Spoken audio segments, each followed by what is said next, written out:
Good afternoon and welcome back to Girded with Truth. Thank you so much for joining us today as we continue the series Chosen to Conquer. You have been chosen to conquer. I have been chosen to conquer. God's people have been chosen to conquer. But we have to do whatever it takes, which is what I'll be speaking about today.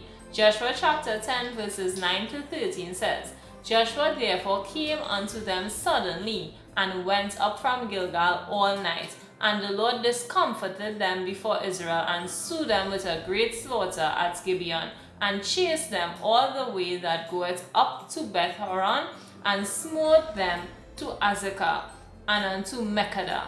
And it came to pass, as they fled from before Israel, and were in the going down to Beth Horon, that the Lord cast down great stones from heaven upon them unto Azekah, and they died. They were more which died with hailstones than they whom the children of Israel slew with the sword.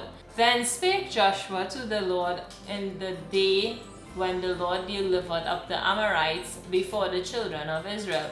And he said in the sight of Israel, Sun, stand thou still unto Gibeon, and thou moon in the valley of Ajalon. And the sun stood still, and the moon stayed, until the people had avenged themselves upon their enemies. Is it not written in the book of Joshua? So the sun stood still in the midst of heaven, and hasted not to go down about a whole day. So Joshua and his men were in the heat of the battle. They were fighting, and the sun was going down. It was getting dark.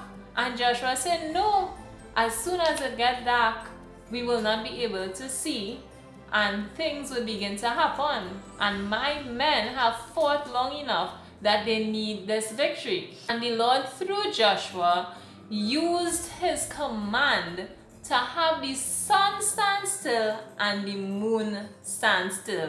Now, scientifically speaking, the earth rotates around the sun. So we cannot just speak to the sun and not to the moon. We have to speak to both to cause it to come into alignment with the earth. And God used Joshua's voice to bring alignment to what would normally move to stand still. He used Joshua to be able to speak forth a command that will not just cause things to stand still, but allow his people to take the territory, his people to take the land, his people to have the victory over the battle. He did not just allow Joshua to just fight, but Joshua did whatever it takes.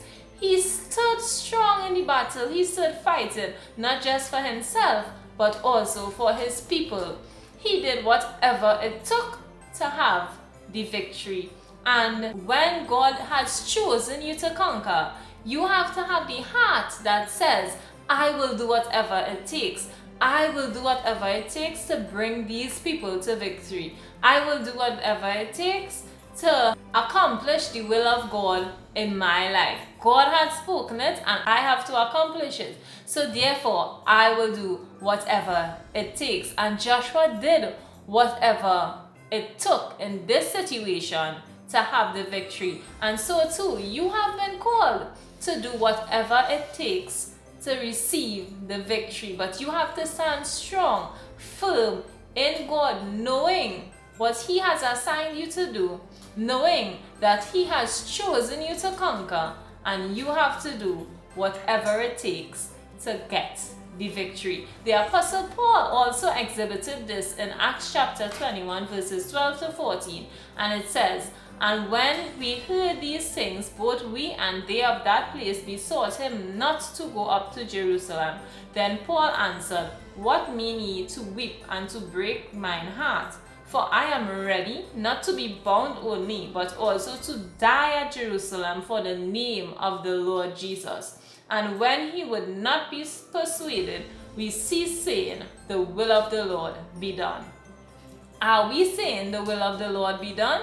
Whatever situation you are in, always pray that the will of the Lord be done. God has called us to conquer. He has chosen us to conquer, but He wants us to do whatever it takes. The Apostle Paul said, "You are worried about me being arrested, but I am ready to die for the sake of Christ." And we have to be in that place where we are ready to do whatever it takes, whether it's life, whether it's death. Because the Apostle Paul also said to be absent in the body is to be present with the Lord. But we have to know that God has chosen us for an assignment. He has chosen us to conquer. And we have to be willing to do whatever it takes. At the end of the day, we have to say, "Lord, your will be done." Whether it's for us to submit, whether it's for us to pick up our sword, whether it's for us to pray in fervent intercession, we have to be willing to do whatever it takes. So today I'm encouraging you, don't just do whatever, but do whatever it takes. Be fervent in the will of God over your life and receive what God has for you. Walk in the purpose that He has destined for you, because He has chosen you to conquer. Thank you so much for listening. Have a wonderful afternoon. Bye.